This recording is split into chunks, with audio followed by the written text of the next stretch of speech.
Throughout time, there have been mysteries mankind cannot explain. But advances in technology have led to new theories, and the search is underway for evidence that may unlock the most baffling questions of our time. On Mystery Quest.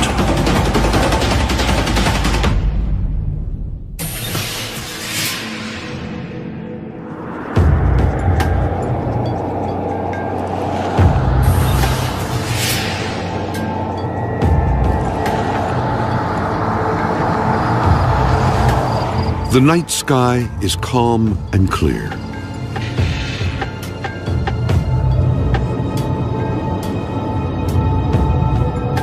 Across miles of desert, nothing moves, except one car with two men on a mission.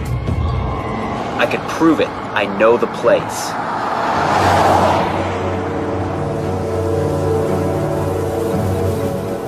One, a physicist, is promising something shocking is about to appear.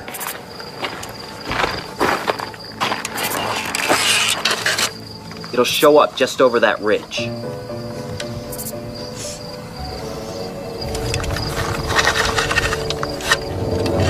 Then, right on cue, an object appears from nowhere. Oh my God, what is that? The bizarre craft disappears, and a secret is revealed. I told you, we're not alone.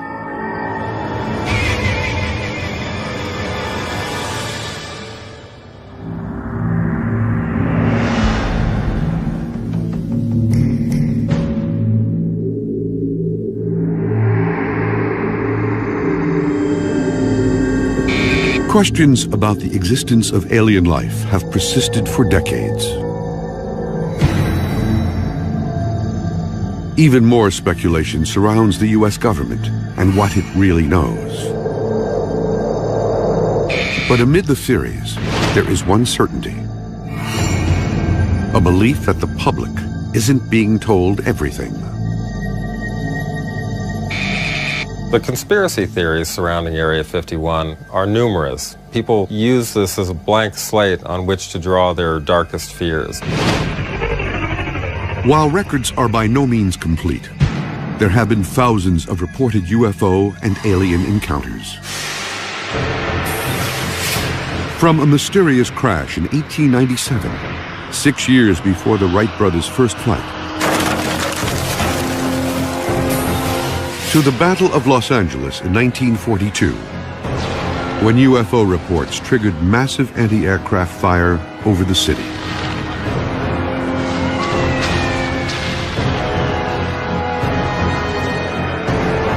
And the most famous UFO crash in U.S. history, Roswell, New Mexico. If I was in charge of the military and the government, I would do exactly what potentially has been done, and that's keep it a secret. For decades, there has been one location believed to be the epicenter of this government cover-up: Area 51.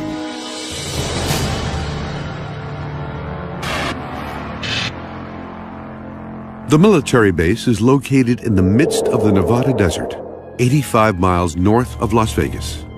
The name refers to a grid number found on an old map of the much larger site called the Nevada Test and Training Range. Built in 1955, reports of strange and unusual activity emerged almost immediately.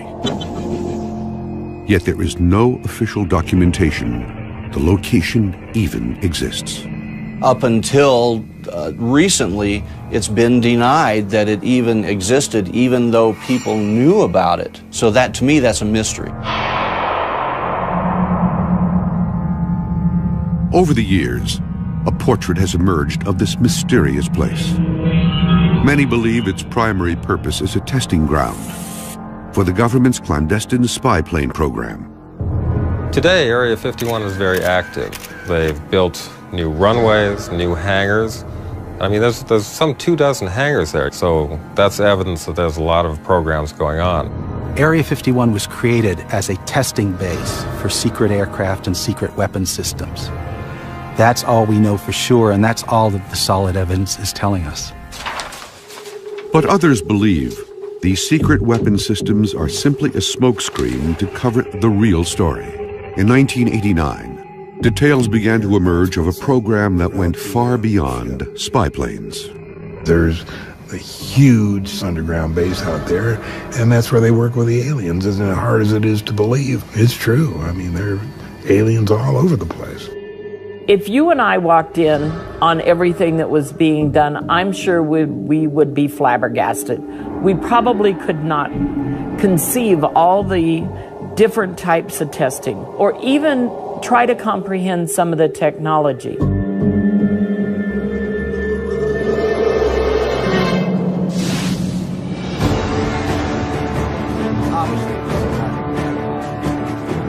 Now, Mystery Quest is mounting an investigation to try to find evidence of any government cover-up. The expedition team will look for physical evidence of UFOs in the desert surrounding Area 51. To do this, they'll search the sites of reported crashes. Pete, I think we found something here. You may want to come take a look at this.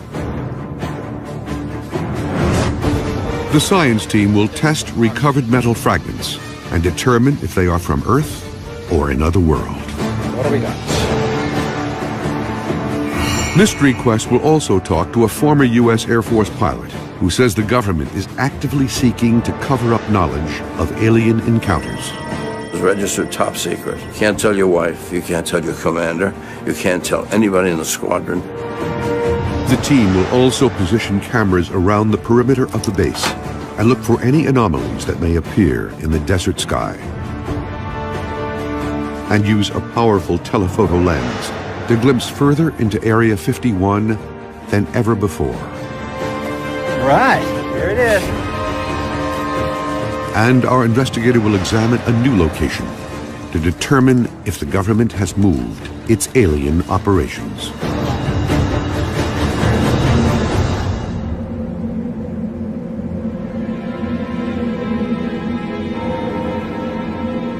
Area 51 operated in secret for decades. A lot of people think that there's UFO activity at Area 51, with good reason. I mean, because of such a secretive nature, and the cat was let out of the bag by Bob Lazar. In 1989, physicist Bob Lazar claimed the government was testing alien spacecraft at Area 51. Bob comes by the house at night, and we're sitting over there, and he says, I saw a disc today. And I said, theirs or ours? And he said, theirs. John Lear, a retired airline pilot, is a close friend of Bob Lazar. Lear says Lazar told him he worked at Area 51, analyzing the propulsion systems of alien spacecraft. These spaceships could travel millions of miles an hour using a strange atomic substance called Element 115, a material which allows the craft to move through space by bending and drawing it around the ship. Space is a fabric. We think of it as a nothing, as just something cold, or only containing one hydrogen atom per square meter, but it's actually a fabric. You can actually pull it. So you can go, if you could go 1,000,000 miles every 12 milliseconds, you can figure out that's pretty darn fast.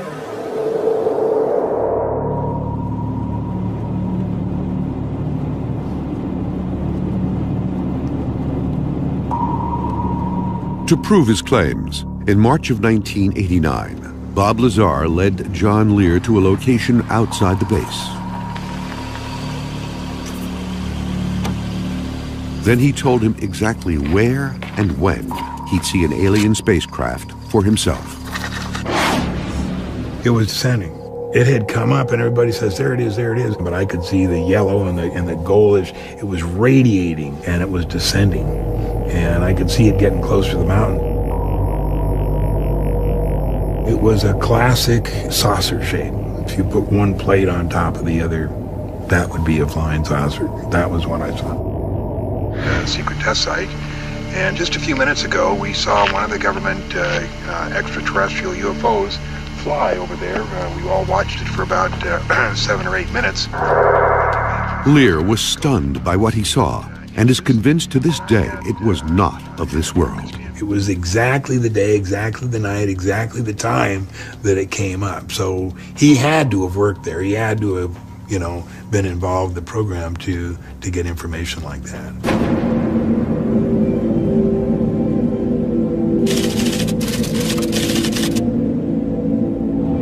The expedition team is near Area 51 in an attempt to determine if what Lear and Lazar saw was real.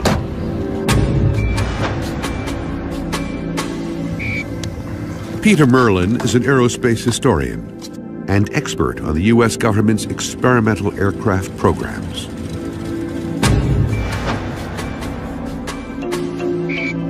Mark Easter is the International Public Relations Director of MUFON, the Mutual UFO Network. MUFON is the world's largest civilian UFO research organization.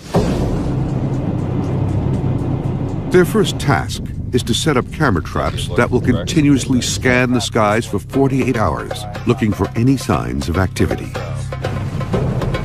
We're on the Highway 375. We're headed towards Groom Lake Road, which is here, and we're going to get up on this side, up in the desert, and put the surveillance cameras up in this area here. There's less chance of somebody, happening across it, leaving for 48 hours and see what happens.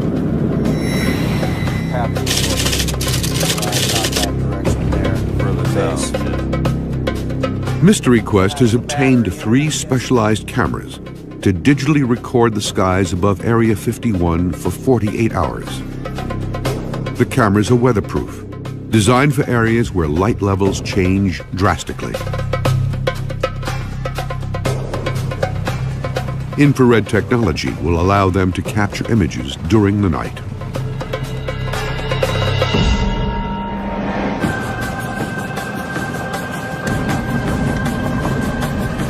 But penetrating a possible government cover-up is no small task. And almost immediately, the team's investigation meets resistance. Does it look like you might come this way, or is he going to stay put? I don't know. I don't know what's going to happen.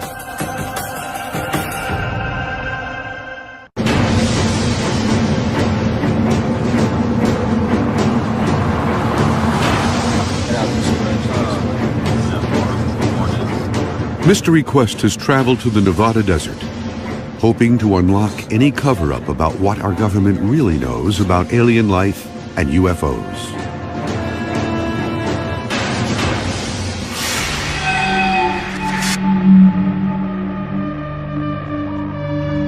UFO sightings have been reported around the world for centuries. There may be evidence that ancient cultures were visited by aliens. In Peru, giant figures of animals visible only from the air are etched into a high desert plateau spanning more than 50 miles. They are called the Nazca Lines, after the people who made them 3,000 years ago. Some believe they were ancient alien runways. The Nazca Lines are aerial guidelines to find a path to the Nazca Plain. These markings, which range from hundreds to several thousand feet long, show direction and regions where they could land and conduct specific operations. The period after World War II seems to have ushered in a new wave of UFO sightings.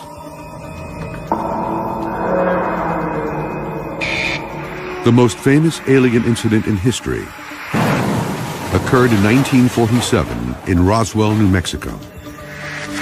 Reports emerged that the military had recovered a crashed flying disc from a ranch near Roswell, and suspicions of an intricate cover-up have been rumored for decades.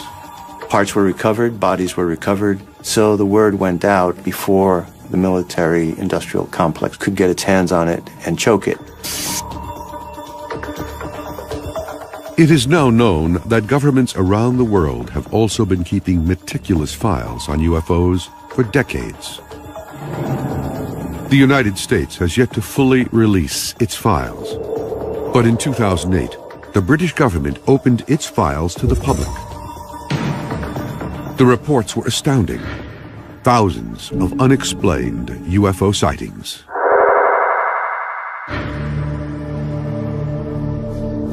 One of the most incredible incidents happened to an American Air Force pilot, Milton Torres.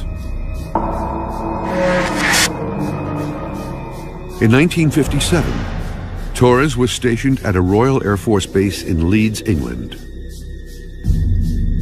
Only in the past year has he been authorized to recount what really happened to him.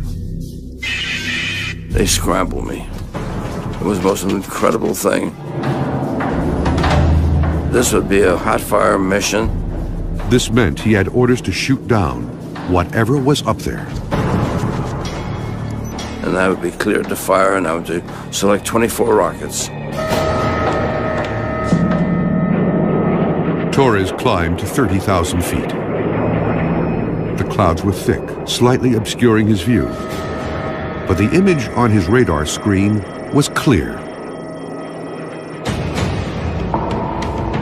The UFO was less than a mile away. It registered as the size of a football field. Yet it was zigzagging through the sky at an incredible speed.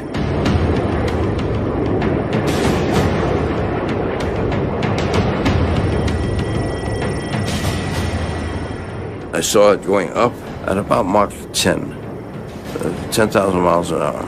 We didn't have the SR-71, we didn't have the F-22, we didn't have anything that could go anywhere near that speed.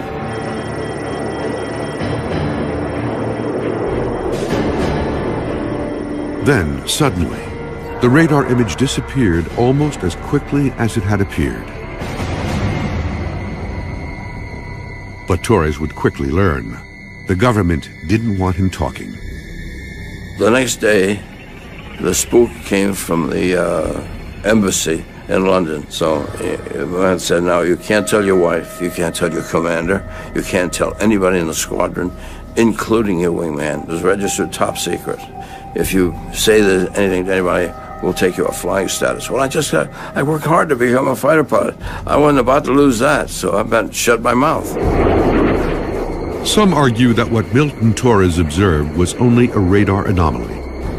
But more than 50 years later, the career pilot is convinced about what he saw. Anybody who tells me some bullshit story, and the Air Force with the weather balloon crap, weather balloons don't go Mach 1. This thing was going all kinds of speeds. So whatever it was not made of this earth.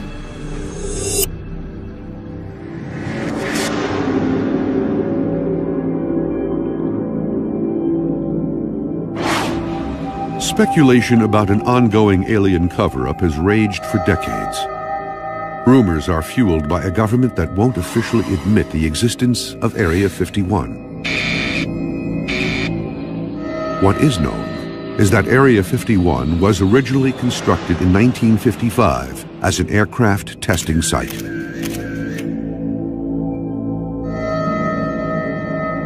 Today, satellite images confirm what appears to be a military facility. 24 buildings along with a 5,000-foot runway. Even the airspace around AREA-51 is restricted. Even aerial surveillance is effectively impossible. Planes aren't allowed to fly over. There are reports that astronauts have gotten into trouble for accidentally managing to turn cameras down onto that area. And people living in the small town of Rachel, Nevada, just outside the base, have long reported strange happenings. A local inn owner believes she actually saw something extraterrestrial. It was between 8:30 and 9:30 at night. The beam of light came through the back door, and it shot about 6 feet into the room. It illuminated the entire door jamb. In AREA-51, do I know what's going on for sure? No. Do I believe there's all kinds of testing going on, not just aircraft? Yes.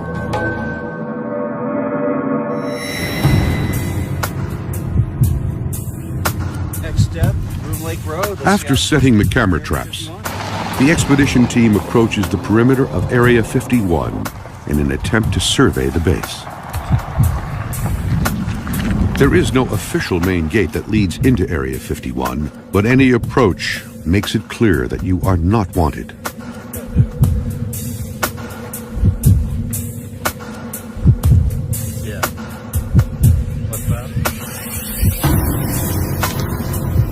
Signs warn against trespassers, while orange posts mark a nearly invisible boundary. And the team is already under observation. They've even got remote cameras up there, so that guy doesn't even really need to be there watching us. He's just there in case we cross the border. I don't know what sort of telephoto they've got. They can probably read our license plate from there. The guards are part of a private security force that monitors the perimeter of Area 51. They're authorized to arrest anyone who crosses.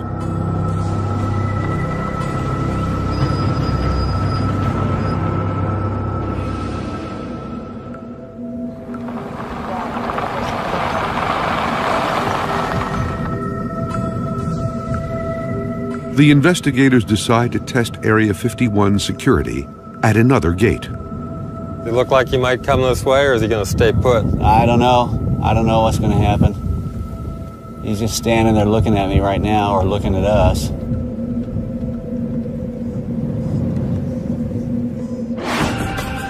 Merlin and Easter realize their investigation into Area 51 is going to require a new strategy. The next attempt could lead to a new discovery or their arrest. I honestly don't have a good feeling about this.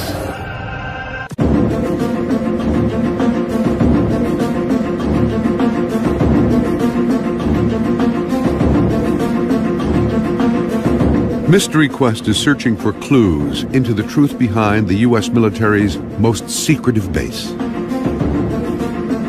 Many believe the government is involved in a cover-up of recovered alien technology and life forms.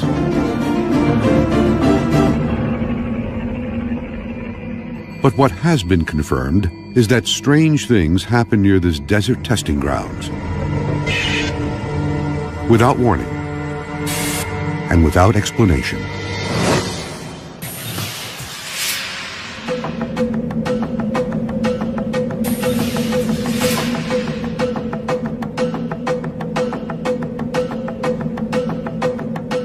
A young family sits down together for dinner. Suddenly, the walls begin to shake. Mommy! Oh my God! I think it's an earthquake!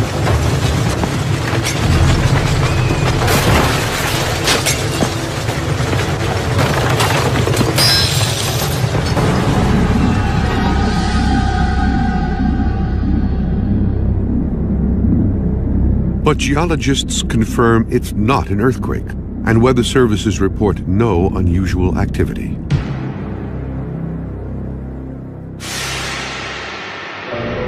This mysterious wave is called a skyquake, but its origins are completely unknown.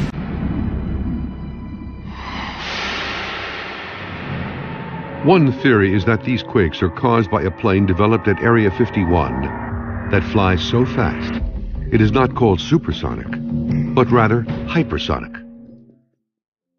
The government has never admitted it exists, but its code name is reported to be Aurora. The Aurora is one of the airplanes that has probably brought more people to study Area 51 than anything else. It was rumored to be something that could fly faster than Mach 5.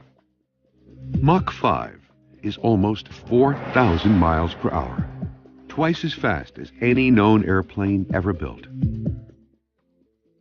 The rumors about Aurora were fueled by mysterious condensation trails that appear to be unlike any ever seen. Photographs show bizarre contrails, which consist of circular shapes evenly scattered throughout a line. People who believe in the Aurora project point to these sightings of these kind of mysterious contrails in the sky. They're sometimes described as being like donuts on a rope or pearls on a string. The idea is that the highly innovative propulsion system of the Aurora aircraft would produce this kind of characteristic contrail. The incredible abilities of the Aurora have led to speculation that alien technology must be behind such a powerful airplane. But conclusive proof of the program has yet to publicly surface. So far, in all the years since there were rumors about Aurora, there has never been any hard evidence such a plane actually exists.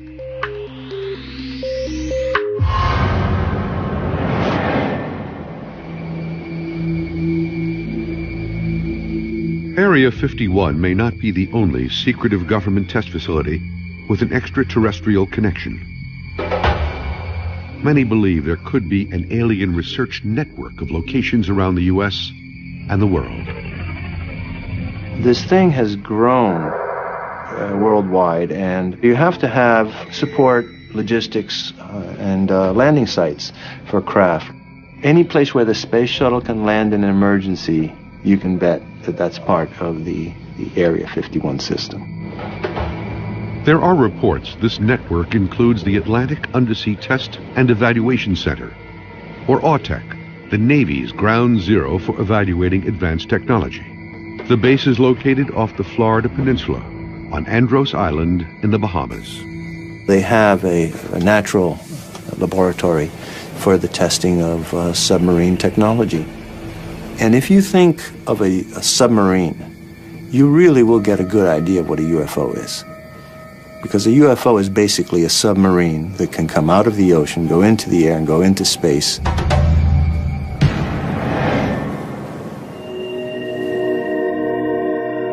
One location rumored to be in this network of new secret bases is 800 miles away from Area 51 in Green River, Utah.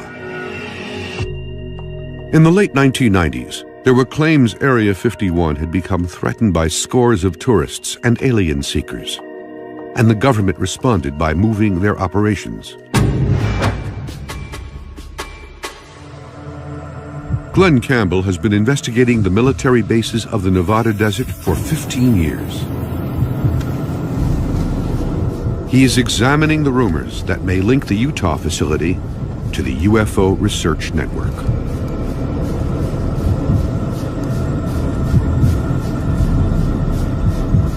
This looks like it.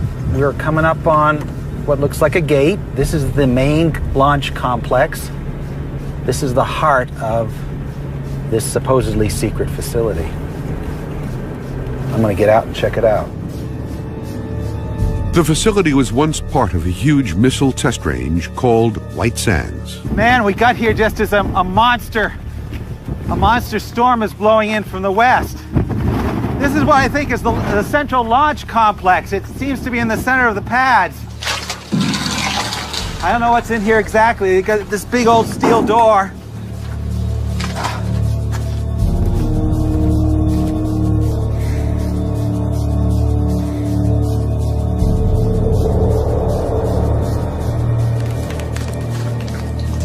Glenn's search reveals what appears to be an abandoned military facility.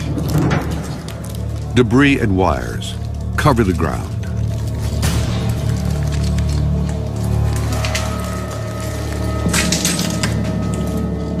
More importantly, there is no evidence of alien or any other research activity.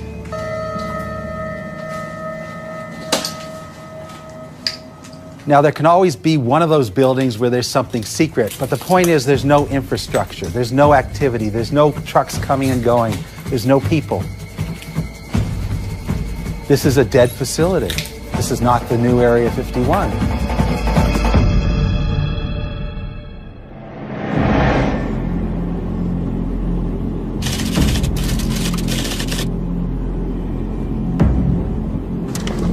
There is a belief that physical evidence may be lying in the desert.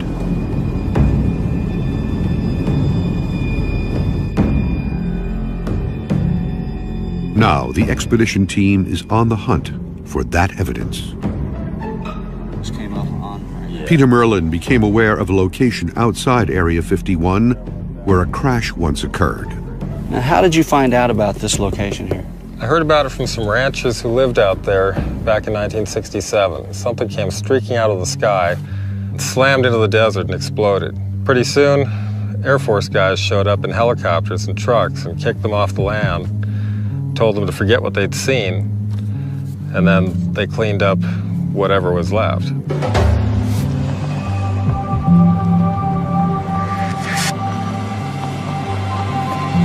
There was one piece they didn't find.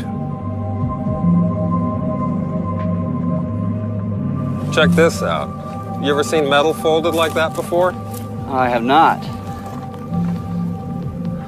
I mean, that's incredible.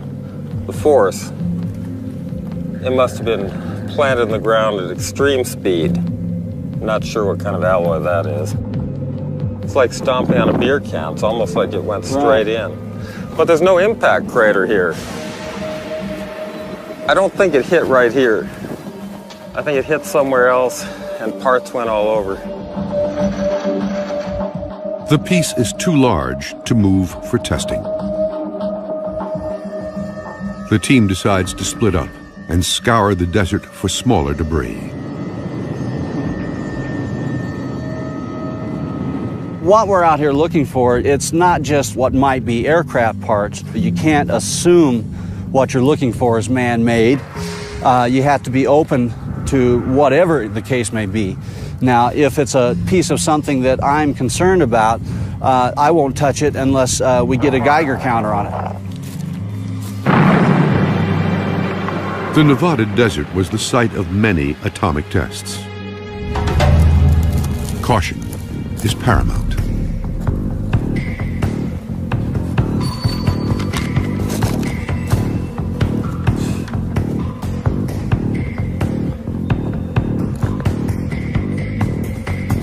Pete, I think we found something here. You may want to come take a look at this. I suggest you bring that Geiger counter with you.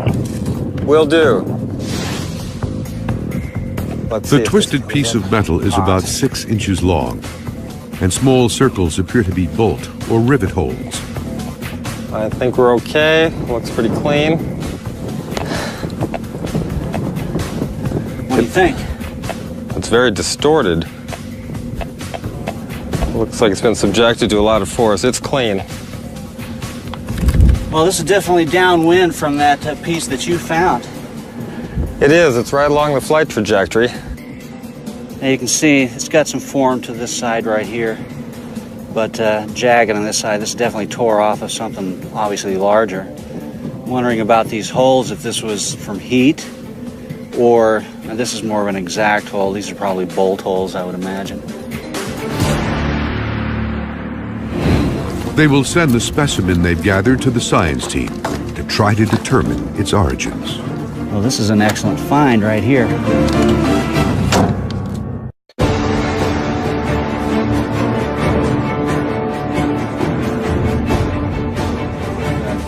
Mystery Quest is investigating whether the U.S. government is hiding a UFO research program at Area 51 and other locations. There is only one place to get a clear view of Area 51.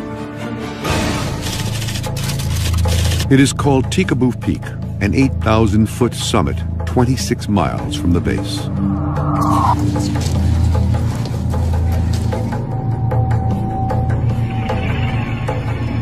The team will be led by Glenn Campbell, who has led many excursions and is familiar with the hidden trail that leads to the peak. But this trek is different. Oh my God, now wow. that's a big lens. This is the largest telephoto lens ever brought to Tikaboo Peak.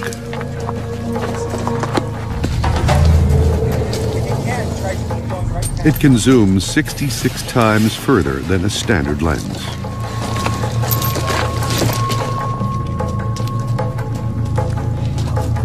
The team makes steady progress as Campbell leads the group to the summit.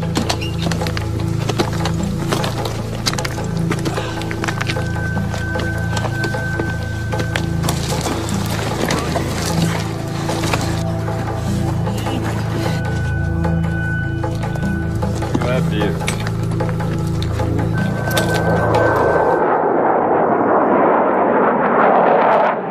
Suddenly, a fighter jet appears.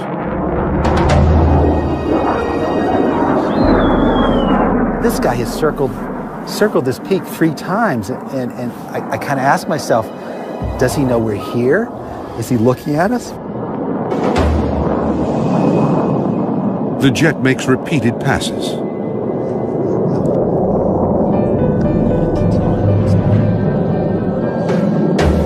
Man, he's coming down really low, right through the valley there. Wow.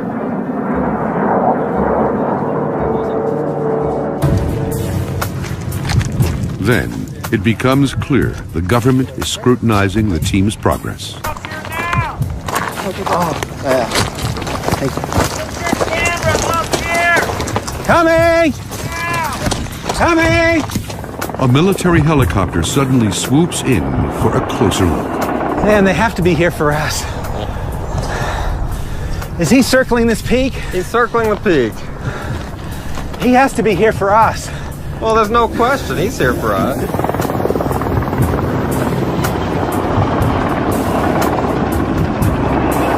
The helicopter is an unmarked Black Hawk-type chopper, often used by special forces.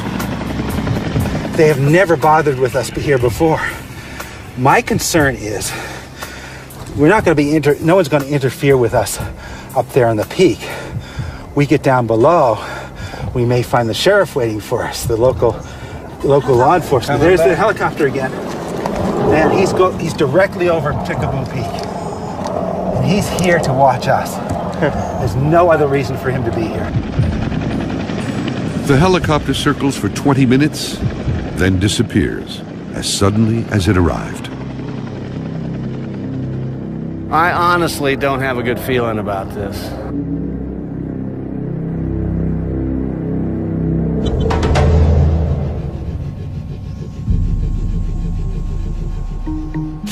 The science team has received the wreckage from the desert. Dr. Jerry Delaney at Rutgers University Lab will oversee the testing using an electron microprobe, a device that can determine almost 100% of the elements that make up any object. Dr. Delaney will test for anything extraterrestrial. There are very distinctive features that are the signature of the trip through the Earth's atmosphere. Anything that comes through the atmosphere, whether it's a stone the size of my thumb or a spaceship, is going to heat up and it can form a crust in some circumstances.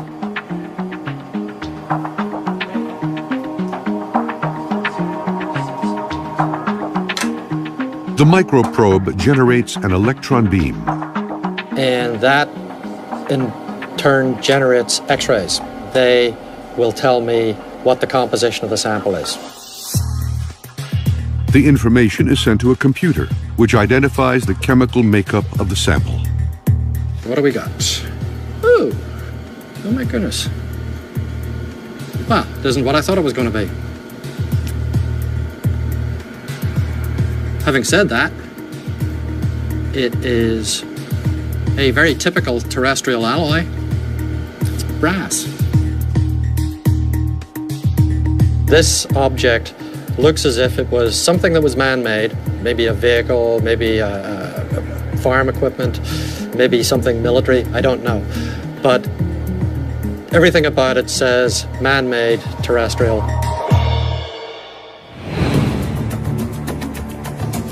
The expedition team continues to investigate. Camera surveillance could provide proof of the conspiracy, as new evidence is discovered at the top of Peekaboo Peak. This looks like new construction. I mean, other times I haven't seen this thing here before.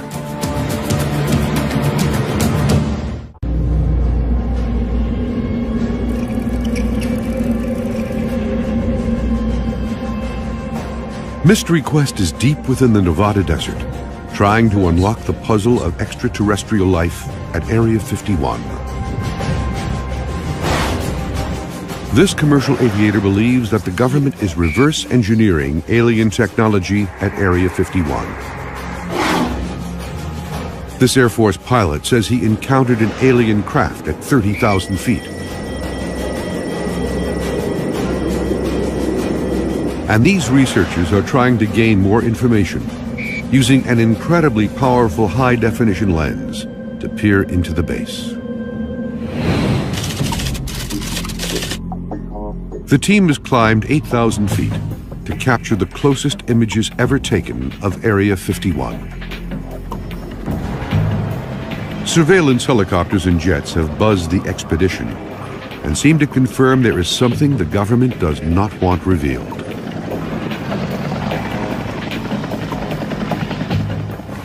All right, there it is. That's what you wanted to see. There's Area 51. The team looks at recent satellite images, providing a bird's eye view of the base. They'll compare these images to what they see through the high-definition lens.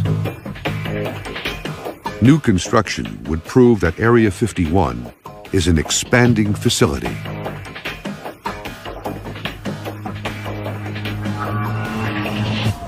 Well, we know what most of these hangars are for. We've determined over the years, okay, this is for the A-12. So the more we know about the base, the smaller the unknowns become. Right.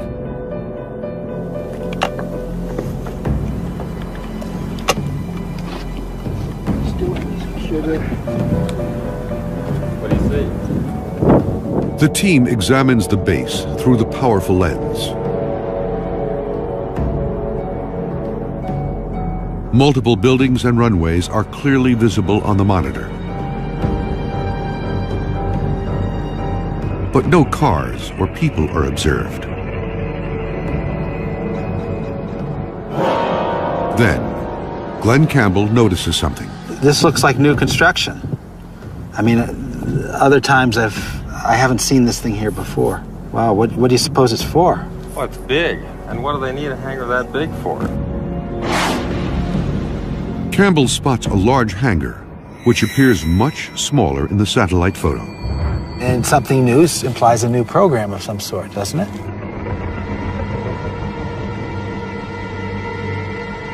While it is not confirmation that alien research is underway, the new construction is evidence that Area 51 is still operational.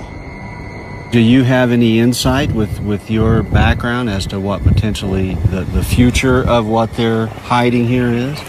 Well, on the aeronautical side of the house, I certainly expect there will be development of high-tech demonstration aircraft, new stealth technologies, and unmanned vehicles. But beyond that, who knows? Anything could be in those hangars. The team descends to retrieve the over 48 hours of aerial surveillance taken by the desert cameras.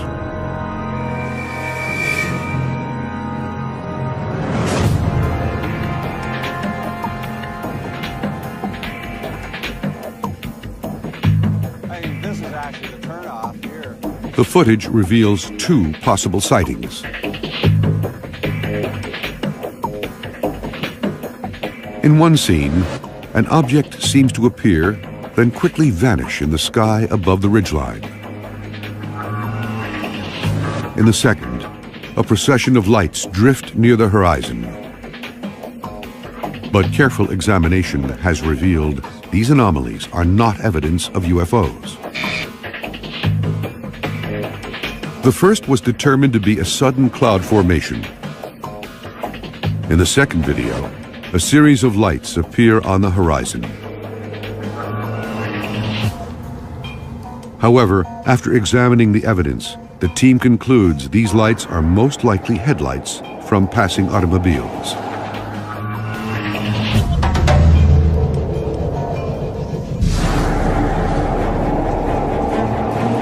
The expedition has uncovered some important new information. The team is determined that the U.S. military is still conducting research and testing at Area 51. They also proved that the government will go to great lengths to protect the secret research they are doing. And new evidence has been uncovered of government pressure on a U.S. Air Force pilot to lie about his UFO encounter. The truth will eventually come out as it always does. The question is, when and how?